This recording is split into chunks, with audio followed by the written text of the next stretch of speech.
Well, this is Guns, Knives, and Watches. And I'm going to have to adjust the camera right here just a little bit, man. We're using that there new, that there Samsung Galaxy S7 to make this, that there video. And anybody that's watched, guess my other video on the Silky, knows I broke the blade. And was it the blade's fault? No, it was my fault. And it was all basically because of the differences between these two saws. And you can also see, man, I got one of them there, man, that there sheath, man. They're expensive, but they're commercial grade, quality, whatever. And I'll talk about that there here in a minute, man. But anyway, so I got another blade. I went ahead and went with the large tooth because, you know, whatever. For me personally, and this is just my own personal shit, I like the length of the big boy blade. But just because of my, you know, I want to just basically, you know, work my way through shit, man. I'm pretty rough on gear, which makes testing gear pretty easy because I can find any of the faults in the equipment relatively quickly. Of course, the Bahco Laplander is my go-to folding saw just because of its size, weight, compactness, and from what I've learned basically about myself,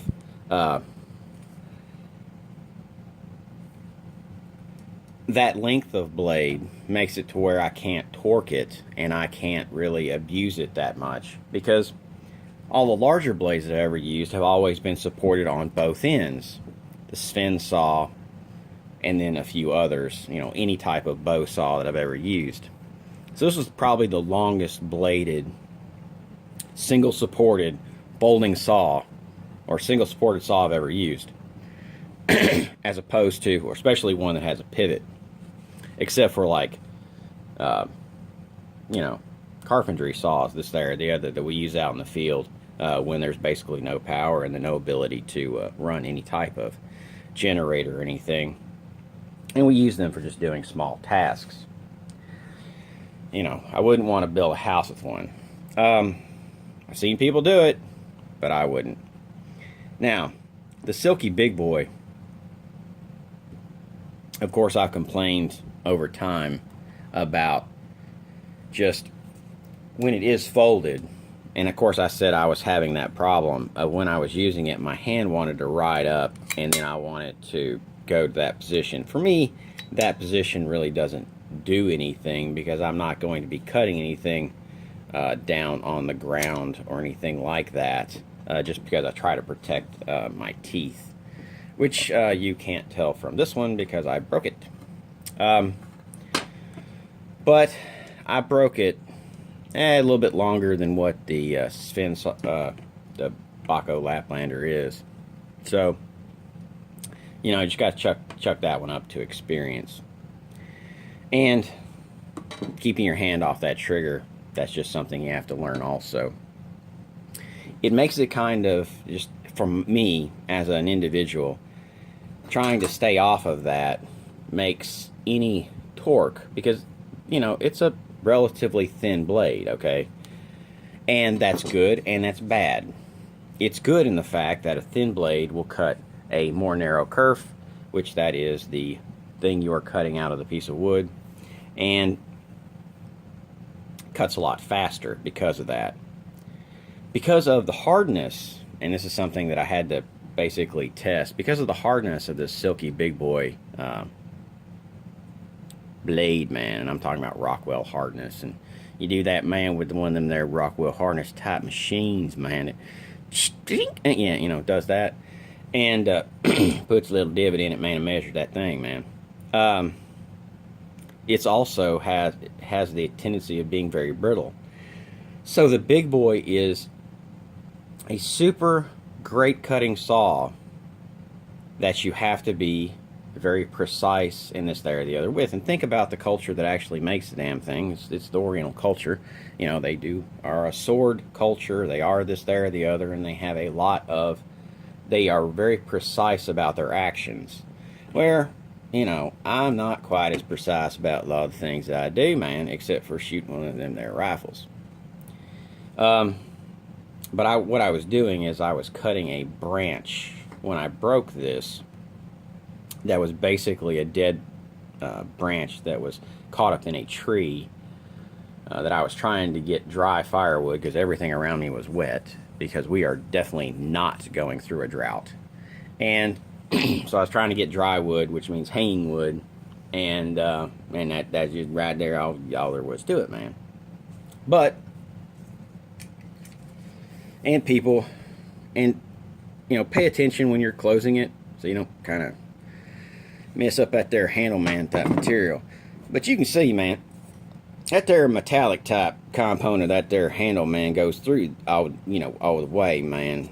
That there whole length, that there handle, and you can feel it in it too. But it's not a cheap saw, but it's a very good saw. You just have to use finesse. You have to think about what you're doing, and you actually, if you're not familiar with using single pivot long saws, just give yourself some time before you throw this in a backpack and want to use it for your wilderness survival saw, when you're used to something that you can basically be a little harder on, like the Laplander.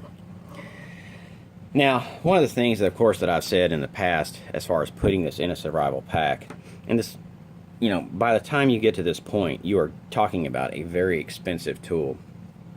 Because let's say this is about 50 bucks.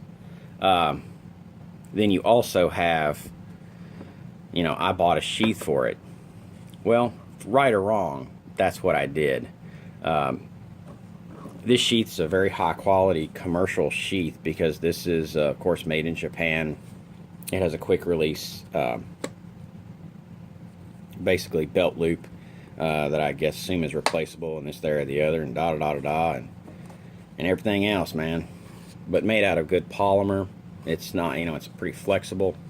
It retains the saw rather well, and it protects anything else in your pack from being worn by those teeth. And I was looking for something like that. Now, it's probably $25 for the sheath, but in my world, it's a very good investment. Can you do anything else? Can you do just a simple little sack, a stuff sack? Can you do anything? Yes, you can do everything. But I was actually wanting to, because we have another part of the business that actually maintains property and does things. I'm actually trying to come up with products that not only work in a wilderness survival setting, but also work in a commercial setting, as far as being able to, you know, hey, man, get some damn work done, man, without spending a whole lot of that there type energy, man. So, anyway, Silky big boy, pay attention to the blade when you are cutting. Don't do it kind of the way I was doing it, which basically I just being let there little type aggressive, man. Hey, man. But because of the hardness of the blade, and I forget exactly what the other blade, I don't really remember, to tell you the truth, because I wasn't doing the test. Somebody else did it, which is good. That's why the damn thing snapped as sharply as it did without bending. Because if it was just if it was, you know, just a super flexible, high carbon steel blade, this, that, or the other, you could probably bend it around on itself without it ever snapping. But this one snapped at a pretty low angle, and it was a very clean break, which kind of indicates that. Whereas opposed to these Laplanders, they're a little more rigid, and the shortness of the length, of course, makes it to where you can't develop so much torque, and your hand being able to come up farther on the handle, even though you've got a release right there, makes it to where, you know, you can't So me keeping my hand back on this one, and a bunch of other factors, that kind of made it, yeah, that deer. But this is now going in my pack, and we're going to see how it works. Not my, pack I would take to the city, not my pack I throw in my car, but my wilderness pack that I keep in my truck. And that's something you always have to think of also, is everything has an application. This is Guns, Knives, and Watches, and have a good one.